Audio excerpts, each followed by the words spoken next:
las elecciones pasadas no fue Luis Abinader, fue el cambio. Sí. Es decir, la gente no votó necesariamente a favor de Luis, votó en contra del PLD. Era Luis, le tocó, estaba en la brecha, como decimos, bueno, y ganó. Sí. La misma esposa, yo le escuché decir que él estaba claro, que a él le decían la Tayota. Porque yo estoy convencido que ninguno de los dos gana en primera vuelta.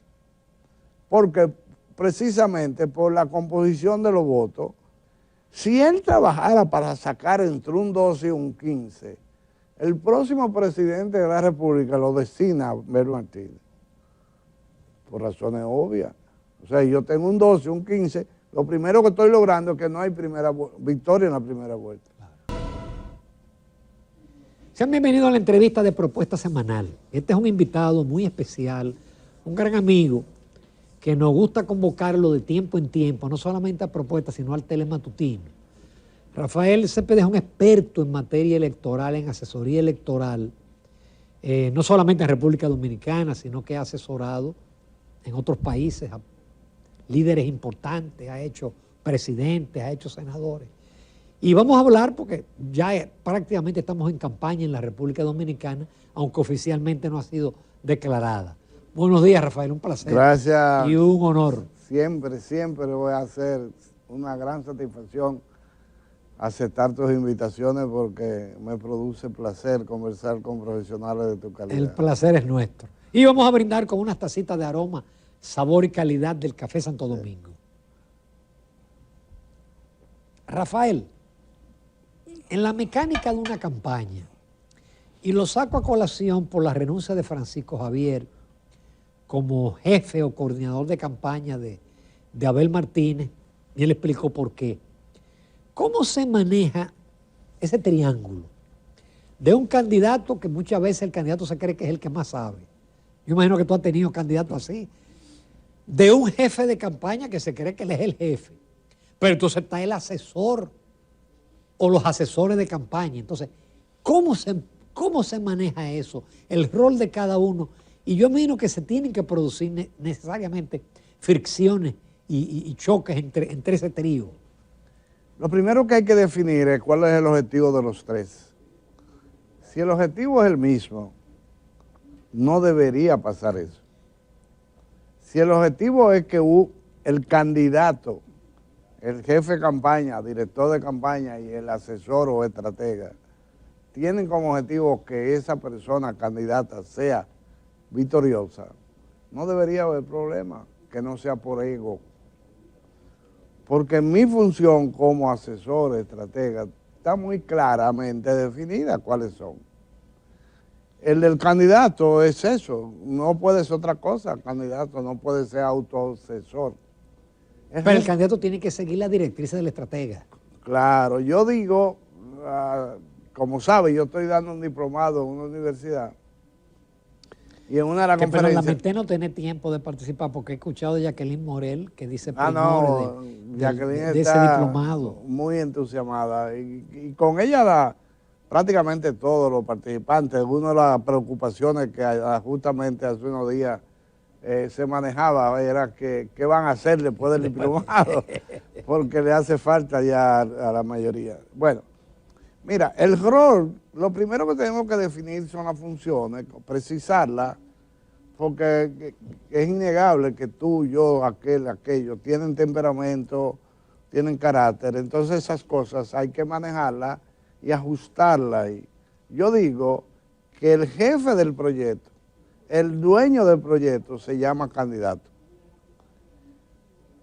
El asesor es el que traza la ruta, es el que define hacia dónde debemos ir, cómo debemos ir. El coordinador o director de campaña es el que garantiza que esa ruta no se pierda. Exacto. Es decir, es un ejecutor. El capitán del barco traza una línea marítima hacia dónde vamos, por dónde debemos ir. El timonel garantiza que eso pase. Él no tiene ni siquiera que pensar mucho, que no sea ejecutar. El coordinador de campaña lo que hace es un ejecutor, lo que hace es aplicar las cosas que obviamente como parte trascendental en un equipo de trabajo también tiene derecho a opinar. Ahora, no, yo no puedo sustituir al candidato, Pero el candidato no se puede dar el lujo de sustituirme a mí. Y yo digo, ¿quién es el jefe, el candidato? ¿Quién es el dueño del proyecto, el candidato? Pero no es dueño del asesor. El asesor no tiene propiedad, no pertenece a nadie. Es un libre pensador dentro de eso, porque es la persona que mira más ampliamente que cualquiera de los demás, porque están dentro de un terreno del cual miran hacia allá, pero la parte de atrás regularmente no la miran. El asesor tiene 180 grados para mirar, pero además si usted lo contrató, la primera cosa o una de las primeras cosas que debe bregar en conseguir con el asesor se llama confianza. Tú no confías en el asesor, ¿verdad que no? Bótalo. Sí. Bótalo. No le estés pagando a un tipo que tú no... que será verdad. No, así no se puede. Tiene que confiar en él. Claro, el asesor tiene que mostrar en algún momento de que realmente domina la materia y que sabe hacer el trabajo. La renuncia de ese señor a quien yo no conozco personal, yo he pasado por ahí varias veces, porque yo estoy en un sitio a donde no se me necesita y yo me marcho. No hago nada ahí. Ni voy a actuar en función de que te digan de que a mí eso no me gusta. Yo no vine a complacer gusto. Yo no vine a hacer aquí lo que a ti te gusta. Yo vine a hacer lo que a ti te conviene. Si te gusta, mejor. Pero si no te gusta, igual la tienes que hacer. Esto no es un problema de gusto, esto no es un concurso de belleza, ni de buenos modales, ni protocolo alimenticio, nada de eso. Esto es un norte que hay allá, que hay que ganar, hay que llegar a esa loma. Y si tú tienes que ponerte en show para subir, tienes que subir. No te gustan los shows, eso no es mi problema, tienes que ponerte el show y ya. Rafael, ¿el candidato nace o se hace? Las dos cosas. Yo pienso que el candidato nace con ciertas características que son más fáciles de trabajar. Es una gente que tiene que ver con lo social, tiene que ver con lo psicológico, dónde se crió esa persona, cómo se desarrolló son cosas que uno estudia, por lo menos en mi caso. Yo trabajo mucho con lo que yo llaman los psicólogos, los modelos psicológicos aprendidos, que son elementos que te marcan cómo se comporta Ramón Núñez si le presentan un palo de gol en un green fee. Ve, tú eres jugador de golf. va a querer poner la mano a la pelotica porque le gusta, jugaba o juega. Entonces, ¿dónde tú naciste? ¿Dónde te criaste? ¿Con quiénes te criaste? ¿Cómo era esa familia cerrada, abierta? ¿Hasta dónde llegaste? ¿Qué te permitían hacer? ¿Cómo te explotaban psicológicamente hablando? ¿Cómo te controlaban? Toda esa cosa va formando la persona. Y esa persona podrá ser tímida, suelta, ¿cómo se llama? Abierta. Y esas cosas, una persona que sepa, que no tenga miedo escénico, que le guste actuar, o sea, que tenga una serie de factores, al asesor le es más fácil trabajarlo. Pero se pueden hacer también, los candidatos pueden.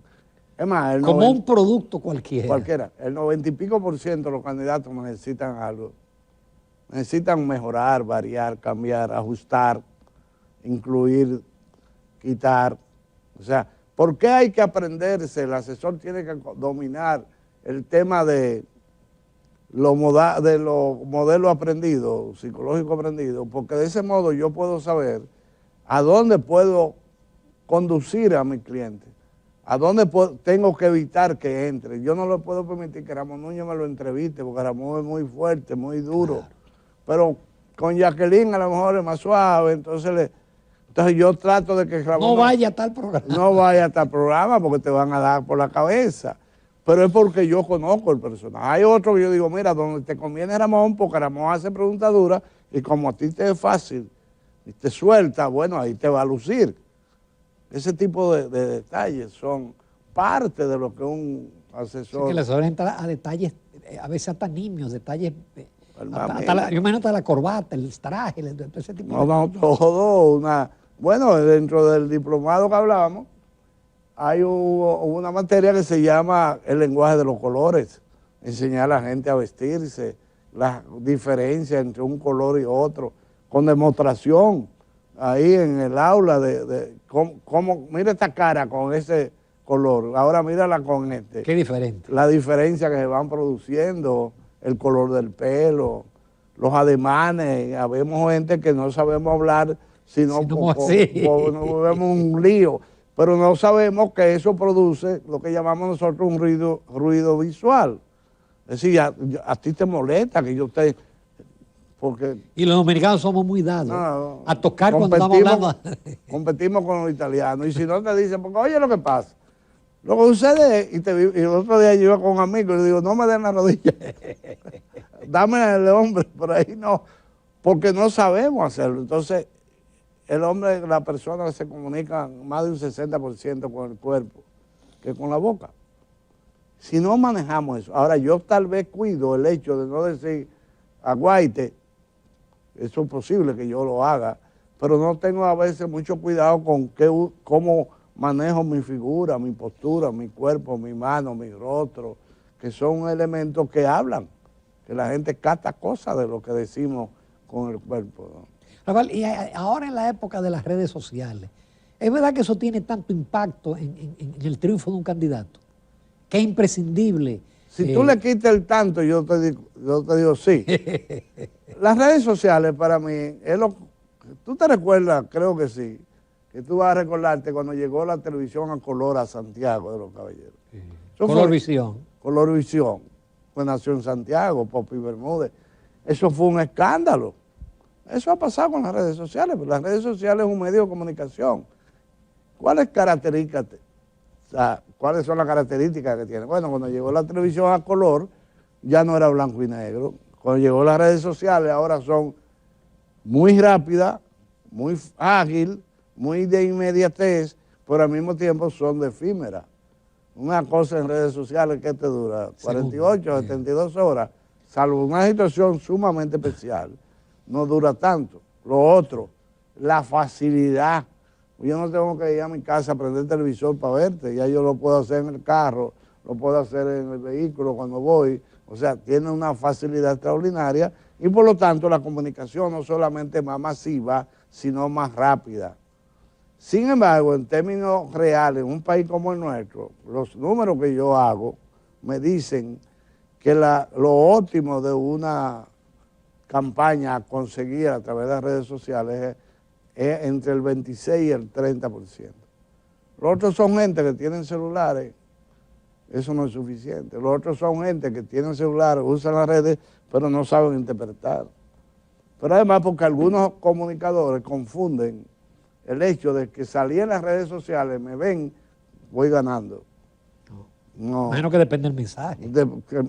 Sale mucho siquiera sin hablar, sino que yo le llamo el artitismo de las redes sociales. O sea, lo que presentan una figura que a mí me puede agradar o desagradar, pero no me está diciendo nada. Entonces eso no me va a llevar a adoptar una posición. Tiene que ir parejo la difusión con un mensaje, una actitud, un comportamiento. Rafael, tú que has asesorado en el exterior, y aquí somos muy dados, los candidatos, especialmente presidenciales, a usar asesores del exterior. Cuando tú has asesorado en un país, no se necesita conocer la idiosincrasia de ese país. Que sí. Por ejemplo, tú en Venezuela fuiste asesor de Chávez. Yo fui asesor de Chávez, pero yo no asesoré a Chávez, sino hasta 3 semanas después de yo vivir en Venezuela. Y ya, claro, yo trabajaba para él ya, pero yo le dije, pues, me tiene que dar chance, ¿no? Y yo me pasaba a veces un día entero montado en un autobús. Yo me iba a algunos lugares en Venezuela,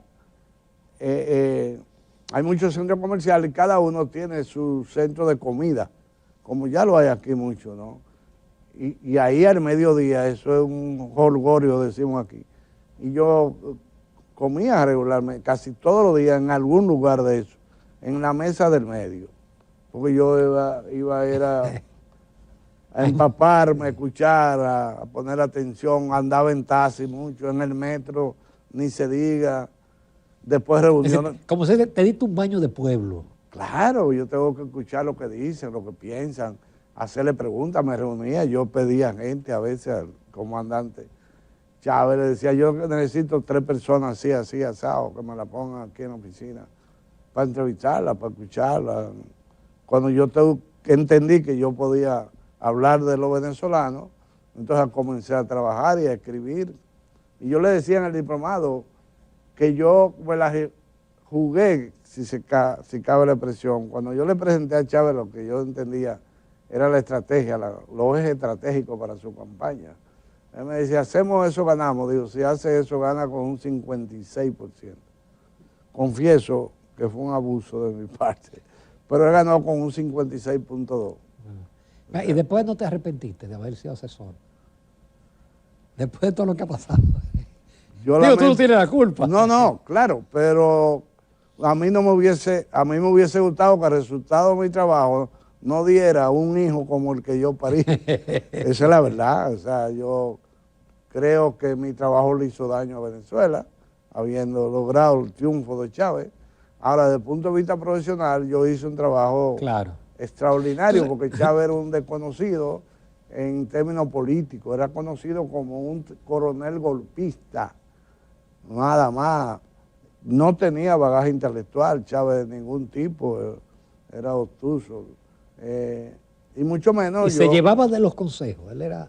Mientras estuvimos en la campaña, cuando a mí me preguntan cuáles han sido tus 3 mejores o cuáles han sido tus mejores candidatos en términos de conducción, siempre voy a mencionar en primer lugar a una persona que tú conociste muy bien, que se llamó Jacobo Magluta. Jacobo Magluta era conmigo, lo que yo dijera, como yo dijera, donde yo dijera. Segundo, Hugo Rafael Chávez Frías. Yo le decía a Chávez, tose. ¿Para qué? Pero tosía. A veces se llevaban. 100%. A veces, y eso es humano, yo le decía, mira, tenemos que romper con esto, algunas cosas que salían. Y me la discutía, y yo lo convencía, ya. Porque nosotros trabajamos todos los días trabajábamos. Porque además teníamos un sitio donde teníamos 2 oficinas, la de él y la mía. Ahí no podía entrar nadie, a menos que fuera invitado, y la secretaria de él y la mía. Entonces, todos los días trabajábamos, nos veíamos para discutir un programa de televisión, una reunión tal, un discurso con los ingenieros, todo era discutido, todo era discutido. Y el tercero, pues tú mencionaste a Magluta, mencionaste a Chávez. Se llamó Chávez. Alexis Navarro, desgraciadamente murió, en Venezuela también, que fue candidato a gobernador en el estado de Nueva Esparta y comenzó muy bajito y me renunció 2 veces a la candidatura. Y logré convencerlo de que se mantuviera y al final ganamos. ¿Ganó? Sí, ganamos. Habiendo estado 62-38 y ganamos en 3 meses. Yo te hago la pregunta, porque aquí se utiliza mucho contratar extranjeros que, ok, fueron exitosos en tal y tal sitio, pero que no conocen la idiosincrasia del país. Yo doy más lejos, mira, a mí me preguntó un hoy expresidente que cuál era mi actitud con respecto a los asesores extranjeros. Yo le dije, mi actitud es que cuando yo estoy en Venezuela soy extranjero. Entonces yo no puedo estar a favor de que contraten a un extranjero en Venezuela porque soy yo, y que no contraten a un extranjero en República Dominicana porque yo ahí no soy extranjero. No. A mí no me importa lo que diga el pasaporte, me interesa mucho lo que diga el cerebro. Lo que sucede es que ustedes contratan asesores extranjeros porque ellos dicen que son asesores. Y le vienen y le dicen todas las mentiras del mundo y ustedes son capaces de creérselo. Y le puse ejemplo. Aquí hay una figura que viene aquí que dice que ha trabajado en Venezuela, en Panamá, en Chile, en Colombia, en República Dominicana. Ok. Pregúntale ahora, en Venezuela, ¿con quién trabajaste? Porque tú me estás diciendo un país, tú no trabajas para el país, a menos que fuera que te contrataran para venderlo como en el área turística. O sea, tú trabajaste en Venezuela, ¿con quién? Dime el nombre. ¿Sabes por qué no lo dice? 2 razones regulares. Una, es mentira. 2, fueron derrotados. Entonces trabajaron en 20 campañas y perdieron 19. No, así no. ¿Cuál es la eficiencia? Yo he hecho 600 campañas. Bueno, pero he tenido como 4 vidas, porque ¿cómo ha hecho 600 campañas? O sea, hablan una mentira y son capaces de creerlo, de gente que yo conozco que están aquí, hoy, no mañana, hoy trabajan aquí como asesores extranjeros exitosos. Mentira. Uno de ellos que yo lo derroté 2 veces en Venezuela y cada rato le tiro una chinita a ver si me desafía, no me atreve. Vamos a una breve pausa, Rafael, porque oye, increíble, se nos pasó, pero con mucho el primer, porque esta es una conversación interesante. Bueno. Y nos queda todavía, quédense ahí, nos quedan todavía cosas de interés de lo que es una campaña electoral. Continuamos esta interesante entrevista con el licenciado Rafael Céspedes, asesor electoral. Rafael, y la parte de las encuestas. Los partidos hacen encuestas internas, pero se publican muchísimas encuestas. ¿Cómo se maneja el asesor con las encuestas? Especialmente cuando hay alguna de fuera que no favorecen al candidato. Bueno, lo primero es que la encuesta debería ser un instrumento de trabajo para el asesor. Coincidencialmente ayer yo mandé a hacer una encuesta en un lugar por ahí y yo me meto con el cuestionario. Una buena encuesta tiene que tener un buen cuestionario. Si el cuestionario es deficiente, la encuesta va a ser deficiente. Ahora, cuando aquí hablamos de encuestas, lo más común es que en el 90 y pico % la gente hable de números, no de características, no de ítem que hay dentro de una encuesta. La parte porcentual es muy importante, pero el segundo número más importante o tan importante como el positivo es el rechazo. Porque los rechazos pueden marcar la posibilidad o no de una victoria aunque esté perdiendo. O sea, un candidato que yo he tenido, por ejemplo, ese que te decía ahorita, Margarita, tenía 38 en la encuesta. El competidor tenía 62, pero el competidor le faltaban como 4 puntos para llegar al techo. El otro, lo que tenía era un 9% de rechazo. O sea, yo tengo un 90% para crecer. Entonces yo puedo hacer cosas en un sitio donde a lo mejor no me apoyan porque no me conocen. A lo mejor no me apoyan por una confusión. Esas son las 2 cosas. La tercera y tan importante como esas 2 es qué es lo que la gente quiere, qué es lo que la gente busca, cuál es el personaje que ellos quisieran como gobernador, como senador, como diputado, como presidente. Entonces un buen asesor lo que busca es eso, de conocer qué hay en el cerebro del votante, para, asumiendo eso, construir el personaje que le va a vender. O sea, tú no fabricas una camisa y sales a venderla, tú, asesor político de calidad, tú vas a averiguar cuál es la camisa que va a gustar. Entonces yo voy, me meto al patio, la fabrico, digo, ¿qué te parece? Y te la van a sacar, quitar de la mano. Eso es lo que se hace. Primero se investiga el cerebro del votante, después se construye lo que quiere el votante. Eso es lo que yo hago. No sé otros lo que hacen, pero eso es lo que yo hago. Pero otra cosa, la encuesta es una fotografía. Pero la fotografía, aquí estamos en un set de televisión y yo puedo tomar una foto para allá y tú y yo no salimos, salen los camarógrafos, los técnicos. Depende de donde tu enfoque. Depende, y la tiro de allá para acá, entonces salimos nosotros. Entonces la encuesta tiene que ver quién tiró la foto, de dónde la tiraron. Y no hemos salido del escenario televisivo, estamos en el mismo sitio. Pero depende de dónde se tomó la foto. Por ejemplo, una foto como la de Galo, donde yo conozco a un señor que se llama Rafael Acevedo, y yo digo públicamente, en privado, en toda parte, no hay manera de comprarle la moral a ese hombre. No, es verdad. No es verdad que nadie, que ningún gobierno tiene capacidad de compra de ese señor. Ahora, le pudieron haber pedido, yo quiero meter una foto de aquí arriba, no de allá abajo. Es una posibilidad de que pase eso. Entonces, la encuesta va a decir, va a mostrar la foto que tomaron. Entonces, cuando tú me dices, estos números son si van a votar, estos números son si son, puede dar otra cosa. No necesariamente el escenario completo, ¿no? Y eso pasa en la encuesta a veces. que estoy perdido. El problema no es si estoy perdido o ganado, porque alguien está perdiendo y alguien está ganando. Es por qué. ¿Por qué estoy perdiendo? ¿Por qué tú no quieres saber de mí? ¿Por qué tú quieres saber de él? Y yo averiguo eso, entonces yo trabajo, como yo llamo en hacer crecer las dos áreas. A mi área, yo la hago crecer positivamente, quitando rechazo, ganando buena voluntad. ¿Y qué hago con el competidor? Intentar que crezca en su rechazo, que la gente no lo quiera como el mío. Eso es parte de mi trabajo. Es decir, que el trabajo no es solamente con el candidato, Claro que sino no. es con el oponente. Si yo trabajo a mi candidato derecha y mi candidato comienza a subir, eso no para este va a ser lo mismo. Entonces, ¿cuándo nos vamos a despegar? ¿Cuándo él va a subir más que yo más que él? En la medida que yo suba y este baje. La aceleración en política no es fácil, casi imposible, que no depende solo de ti. Pero por eso dicen que las encuestas también lo importante es el tracking, la tendencia.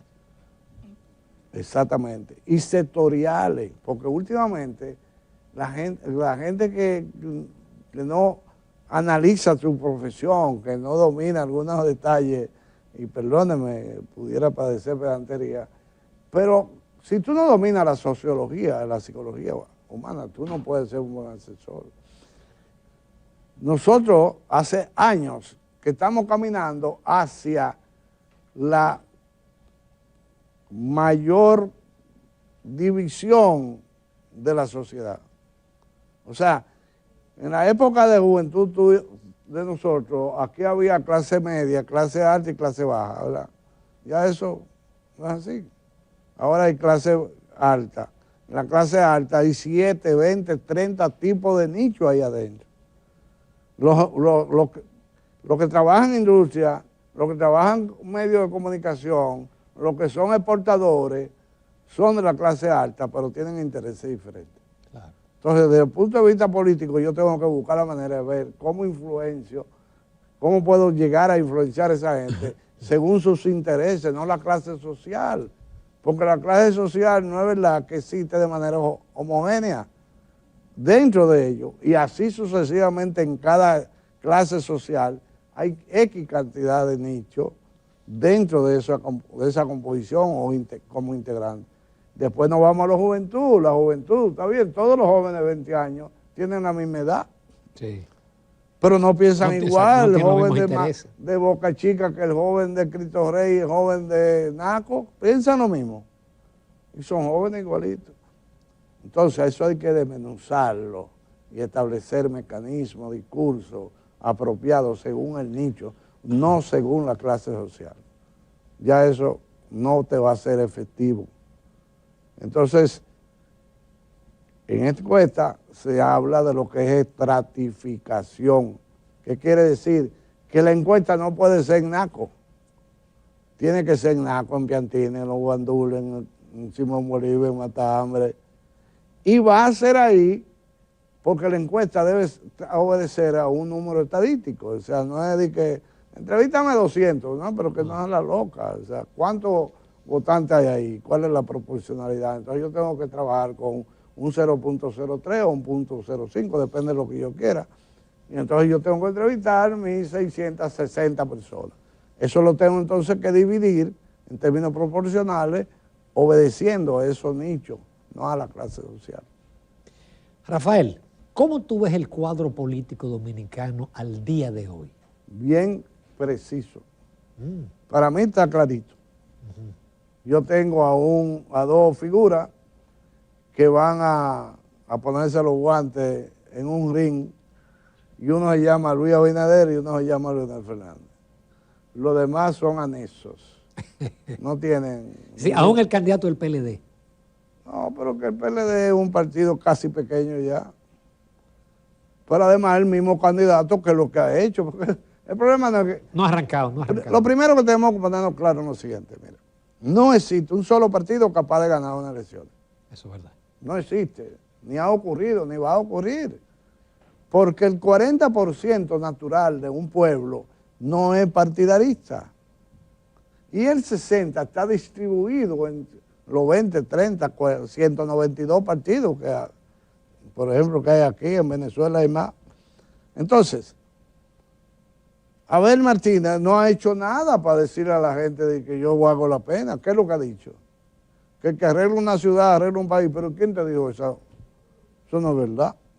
Lo primero, que eso no es cierto. Y lo segundo, quienes conocemos lo que tú habrás hecho en Santiago, como para que me sea atractivo. Y no es verdad que yo voy a coger para Santiago a averiguar lo que ha hecho para entonces decidirse. O sea, falta poco. ¿Para qué? Es decir, ¿cuál es la propuesta que tiene este muchacho? Ninguna. Esa es una frase rara, falta poco. No, falta poco para que Luis se reelige, falta poco para que...